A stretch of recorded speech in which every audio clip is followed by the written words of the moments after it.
Si Qin Lingyo ay nakaluhod sa harap ni Chen Bai, at habang tinatawag siyang master, pinasalamatan niya ito para sa gantimpala, at binanggit ni Chen Bai na ang kanyang diskarte ay talagang mahusay at siya ay lubos na nasisiyahan.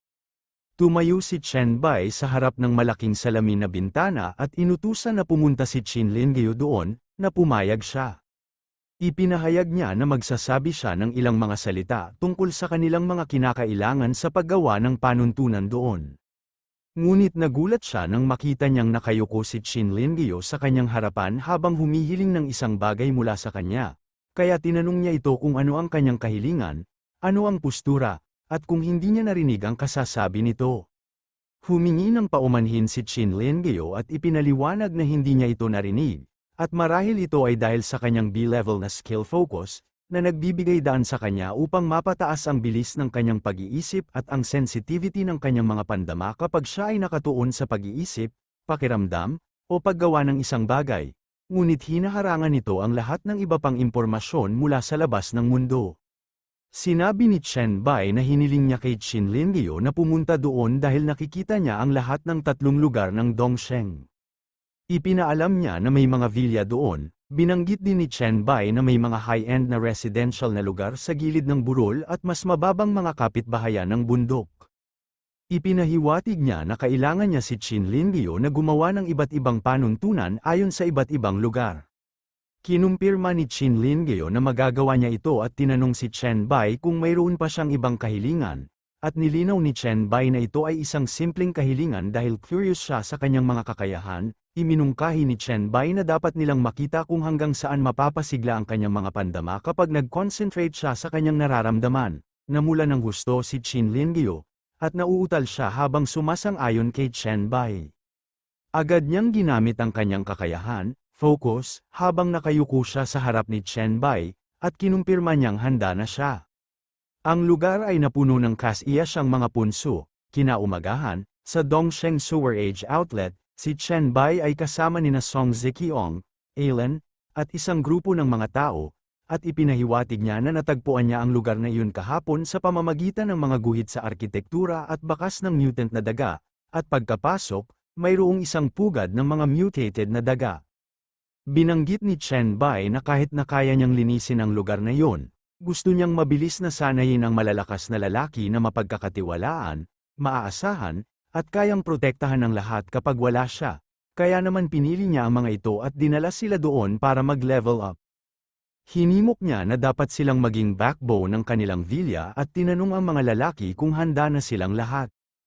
Ang lahat, kasama sina Song Ziqiong at Alan, ay lumuhod, at habang tinawag nila si Chen Bai na kanilang master, kinumpirma nila na handa na sila. Inutusan ni Chen Bai na dapat silang bumangon dahil kakaiba para sa isang grupo ng mga lalaki na tawagin siyang master, kaya mula sa puntong yun, dapat na lang siyang tawagin na Kuya Bai.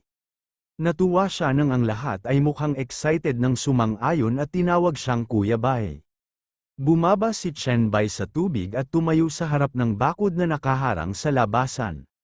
Walang kahirap-hirap niyang pinunit ito at itinuro na dapat silang magsimula. Biglang inabisuhan ng system si Chen Bai na na-trigger nila ang mga host ng espesyal na mission sewer, at nang makita yun ni Chen Bai, tinanong niya kung natanggap rin ang iba, na sinagot ni Song Ziqiong at kinumpirma na natanggap din niya ito.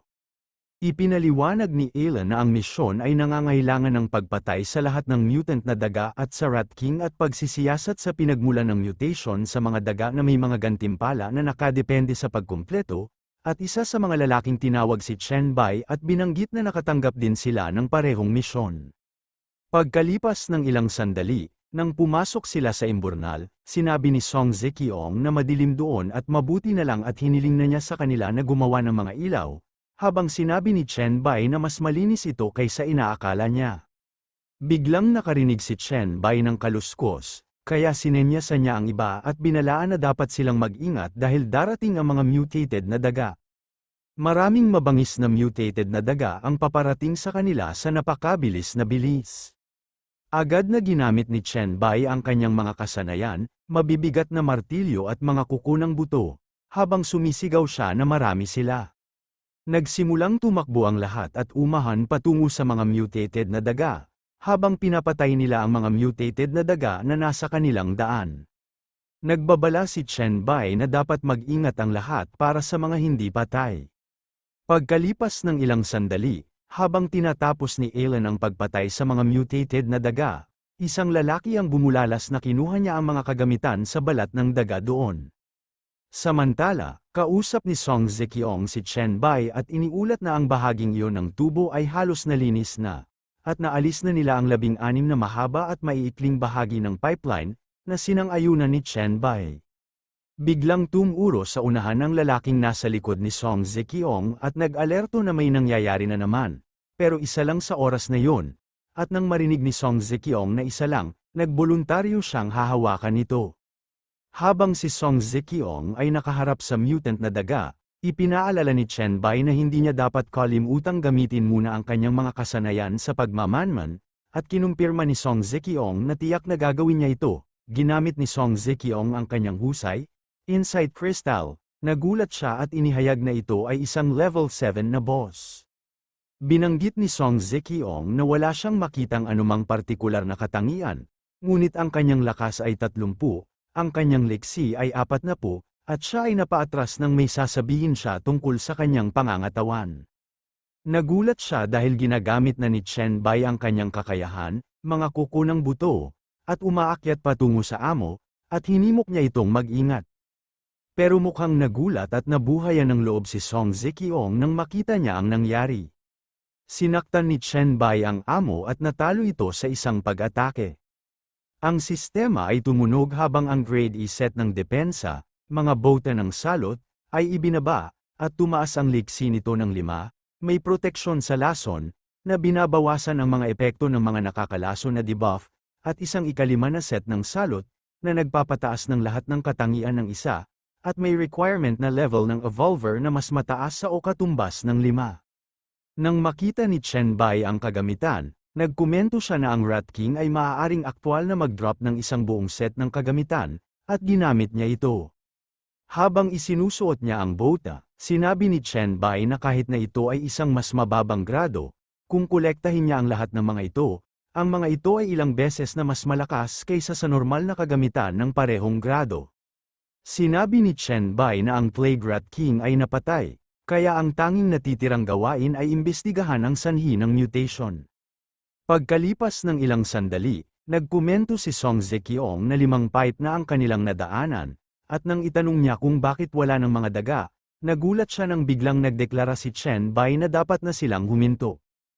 Inabisuhan ng system si Chen Bai na nakakuha siya ng 10 puntos ng virus para sa pagsipsip ng Spore Plague sa unang pagkakataon. Nakakuha siya ng 23 puntos ng virus para sa pagsipsip ng Bone Spur Plague sa unang pagkakataon. Nakakuha siya ng 15 puntos ng virus para sa pagsipsip ng Rotten Plague sa unang pagkakataon. Nakakuha siya ng 14 na puntos ng virus para sa pagsipsip ng Mutant Dark Green Spore Plague sa unang pagkakataon. At nakakuha siya ng 20 puntos ng virus para sa pagsipsip ng Black Death Plague sa unang pagkakataon. Naisip ni Chen Bai na normal na sumipsip ng mga virus at ilang mikrobyo sa mga imburnal. Ngunit ang mga virus na naabsorb niya sa ngayon ay isang bagay na wala sa Earth bago ang mga pagsubok, at higit pa rito, ang uri at dami ay maaaring makapinsala sa mga evolver. Naisip niya na tila hindi malayo ang pinagmula ng mutation. Itinuro ni Chen Bai na hindi na makakarating pa si Song Zekiong, kaya dapat silang bumalik kaagad, na pumayag siya. Nang sumulong si Chen Bai, binomba siya ng mga notification ng system, at naisip niya na ito ay kawili-wili dahil sa bawat hakbang, mas mabilis na lumaki ang mga puntos ng virus, kaya iniisip niya kung ano ang magiging rate ng paglago kapag nakita niya ang pinagmulan. Makalipas ang ilang saglit, liliko na sana si Chen Bai sa isang sulok sa mga tubo, at inihayag niya na mukhang naroon iyon. May isang misteryosong bangkay na may hawak na scroll na naglalabas ng lason, at naisip ni Chen Bai na ang lugar ay langit para sa kanya. Tumayo si Chen Bai sa harap ng bangkay na nakatali sa pwesto. Nagulat siya nang makita niya ang bangkay, at naitanong niya sa sarili kung ito ba ang pinagmulan ng mutation at virus ng salot. Sinusuri ni Chen Bai ang bangkay, at sinabi niya na binase niya ito ayon sa konsentrasyon ng virus ng salot. Binanggit niya na dapat ay ang scroll, ang hawak ng bangkay. Hinugot ni Chen Bai ang scroll mula sa kamay ng bangkay. Nang buksan niya ang balumbon, nagtanong siya kung walang mga pag-aari o mga tagubilin. Nabasa ni Chen Bai na ito ay mula sa kulto ng salot, at nabanggit niya na hindi pa niya narinig ang tungkol sa mga ito sa kanyang nakaraang buhay. Sinabi niya na gayunpaman, pagkatapos na masipsip ang lahat ng mga virus doon, makakagawa siya ng isang mahusay na tagumpay sa kanyang lakas, at ginamit niya ang pagsipsip ng virus sa scroll. Labis na nagulat si Chen Bai, at nagmura siya nang makita niyang biglang nag-mutate ang kanyang kamay. Mayroong dalawang uri ng enerhiya na umiikot sa paligid ni Chen Bai. Nang bumalik sa normal ang kamay ni Chen Bai, bumagsak ang bangkay, at inabisuhan ng system si Chen Bai na natapos na ang espesyal na misyon na sewer host, kaya nakakuha siya ng 2,000 puntos ng karanasan, isang random na reward ang nakuha, at binati siya ng system para sa pagkuha sa item na Wall of Flesh. Isang simbolo ang biglang lumitaw sa palad ni Chen Bai, at ang sistema ay nagpaalam sa kanya na ito ay ang Seal of Plague, na isang patunay ng isang pangunahing miyembro ng kultong Plague, na pinaliit mula sa hindi mabilang na bilang ng mga kasuklam-suklam na salot, at magbabago kung isa pang selyo ng ang salot ay nasa loob ng isang tiyak na radius. Inabisuhan ng system si Chen Bai na hindi siya napinsala ng salot ngunit nakuha niya ang Seal of Plague, kaya naabot niya ang mga kondisyon sa pag-trigger para sa mga susunod na misyon, at ang kulto ng Mission Plague ay naibigay na may antas ng kahirapan ng SSS. Nagulat si Chen Bai nang makita niyang ito ay isang misyon sa antas ng SSS. Ipinakita ng sistema kay Chen Bai ang paglalarawan ng misyon, na nagpapahiwatig na ang kulto ng salot ay nagsakripisyo ng mga lumang Diyos at nagdala ng hindi mabilang na kayamanan sa mundong iyon upang salubungin ang tunay na Diyos ng kanilang propesya, at kung mayroon siyang Seal of Plague, siya ay kwalipikado. Upang maging tunay na Diyos ng propesya, kaya dapat niyang hanapin ang mga miyembro, isang tagapagdala ng salot ng sekta ng salot at kunin ang kanilang pagsubok. Nang makita niya ang paglalarawan ng misyon, nagkomento si Chen Bai na ito ay isang misyon na may kaugnayan sa awtoridad ng Diyos. Ipinahayag ni Chen Bai na kung siya ay magiging Diyos ng salot, siya ay magiging kwalipikadong labanan si Heloise ng direkta, kaya tiyak na mahahanap niya ang nagdadala ng salot. Biglang may lumabas na portal sa harap ni Chen Bai, at sinabi niya na may nabuong piitan. Inabot ni Chen Bai ang portal upang siyasatin ito. Inabisuhan siya ng system na ang Hell Difficulty Dungeon na Plague Sewer ay nabuo. Ang natitirang oras ay 29 na araw, 23 oras, 58 minuto, at 59 na segundo. At nang makita ni Chen Bai na ito ay kahirapan sa impyerno, nabanggit niya na ito ay mas mahirap kaysa sa antas ng nightmare ng Cold Incinerator. Itinuro ni Chen Bai na aabuti ng 1 buwan upang mabuo, kaya tila ang antas ng piitan na yun ay tiyak na mataas, kaya babalik siya pagkalipas ng 1 buwan upang suriin ito. Sa kabilang banda, lumitaw din ang isang portal kung nasaan si Song Ziqiong, at inihayag niya na nabuo ang isang piitan ng lugar ng Dongshan Sewer, na may normal na kahirapan at ang mga inirerekomendang antas na 1 hanggang 10, na may limitasyon na 3 entry bawat araw. Nagulat si Song Ziqiong nang biglang sumulpot si Chen Bai at binanggit na ang mga level 1 hanggang 10 ay tama para sa kanya na mag-level up. Matapos kilalanin na nakabalik na si Chen Bai, ipinahiwatig ni Song Ziqiong na nagpadala siya ng isang tao para sabihin sa lahat na maggrupo para mag-level up sa dungeon na iyon dahil sa 3 entry sa isang araw. Walang oras na dapat sayangin, at pinuri siya ni Chen Bai. Maganda ang ginawa niya. Pagkalipas ng 20 minuto, habang nagtitipon-tipon ang mga tao sa harap ng pasukan ng piitan, itinagubili ni Chen Bai na ang sewer dungeon ay walang malaking espasyo, kaya pinakamahusay na pumasok sa mga grupo ng 4 hanggang 8 at dapat nilang tandaan na ang buhay ay mauna. At ang tubo ay pangalawa, na kinilala ng lahat. Sa pakikipag-usap sa 3 babae, pinayuhan ni Chen Bai na papasok sila sa piitan kasama siya, ngunit sila ay mag-isa, dahil wala siyang gagawin maliban kung kinakailangan. Sina Song Ziqiong, Su Zin, at Alan ay sumang-ayon kay Chen Bai. Iminungkahi ni Chen Bai na dapat silang magsama at sumali sa chat group. Inabisuhan ng system si Song Ziqiong na ang Evolver number 001, Bai, ay nag-imbita sa kanya na sumali sa chat group na White Emperor Palace, at nagulat siya nang makita niya ang number 001, ipinaliwanag ni Chen Bai na ang pagnunumero ay ang pagkakasunod-sunod lamang kung saan nagiging evolve ang isa, kaya hindi na kailangang magtaka. Biglang hinarap ni Songge si Chen Bai at tinanong kung bakit hindi niya nakuha ang imbitasyon sa chat group. Sumagot si Chen Bai na ito ay dahil hindi niya ito inimbitahan.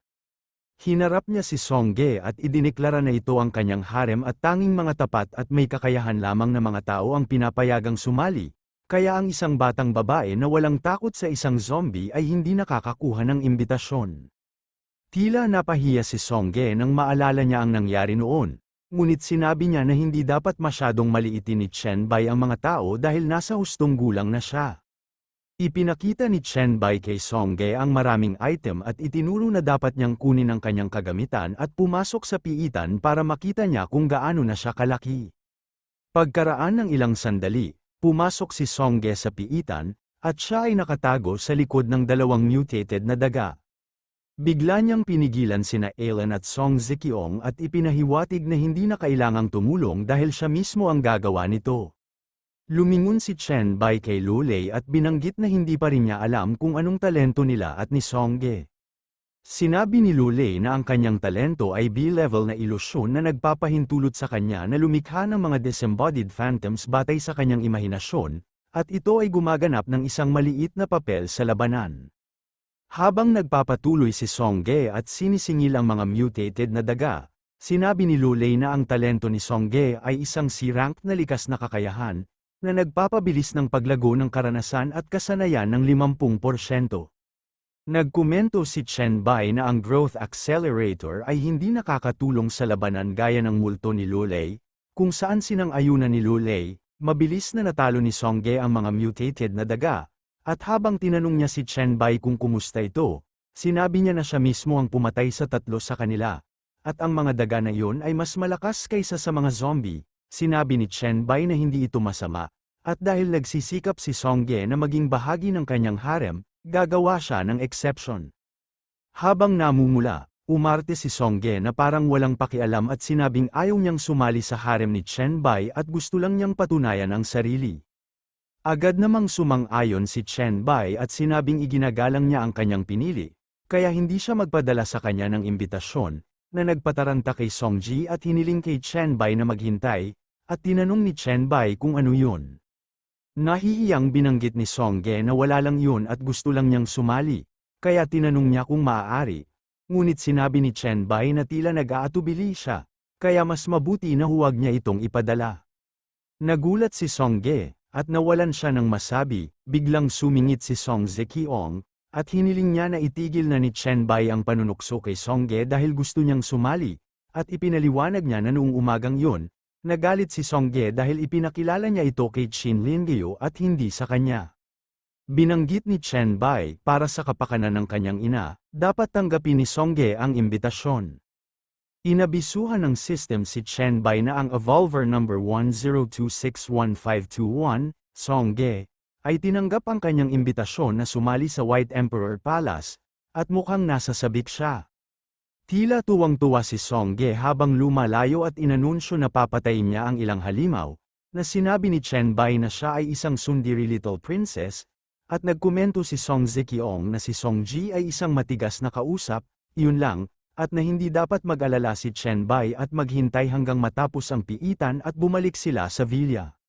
Sinabi ni Song Ziqiong na ipinangako niya na tatawagin ni Songji si Chen Bai na tatay, at sinabi ni Chen Bai na siya ay napakamapagpasyahan. Sinabi ni Song Ziqiong na, syempre, kailangan niyang maging mapagpasyahan dahil nagbago na ang mundo. Nagkomento siya na para sa isang binibini tulad ni Songji, na hindi pa naghihirap noon, ang pagkakaroon ng tatay na tulad ni Chen Bai ay magiging napakahalaga sa kanya.